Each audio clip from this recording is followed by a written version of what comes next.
Tertangkap mengedarkan narkoba, 2 pengedar asal Ogan Kompring Ulu diamankan polisi, berikut dengan sejumlah barang bukti narkoba yang akan diedarkan.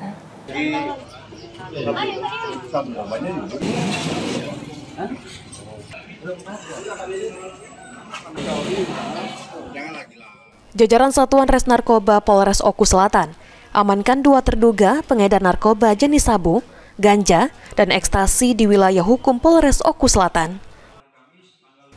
Adapun 2 tersangka, yakni IZ dan PR, keduanya merupakan warga Kabupaten Ogan Kompring Ulu. Tersangka IZ berhasil diringkus oleh personil Sat Narkoba Polres Oku Selatan di kediamannya yang terletak di Desa Tanjung Jati, Kecamatan Warku, Ranau Selatan. Dari tangan IZ, petugas berhasil menyita barang bukti 10 butir ekstasi dan 1 plastik klip bening berisi kristal putih yang diduga narkotika jenis sabu. Sementara tersangka PR berhasil diringkus oleh petugas di Desa Sukajaya, Kecamatan Buai Rawan. Dari tangan tersangka, petugas berhasil menyita narkotika golongan 1, jenis ganja, di dalam saku celananya.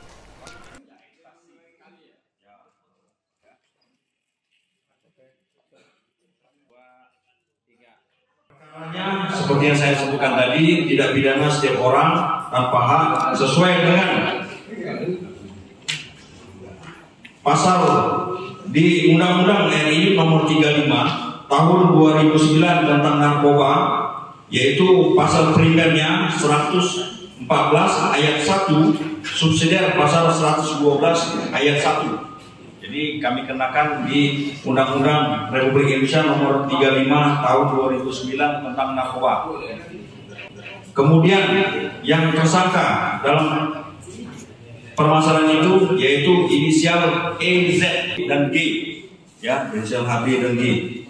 Kemudian seluruhnya itu dapat kami jelaskan yaitu 1 paket plastik klip bening yang berisi kristal putih berat bruto 1,54 dan 10 butir pil yang diduga ekstasi berwarna pink dengan berat bruto 4.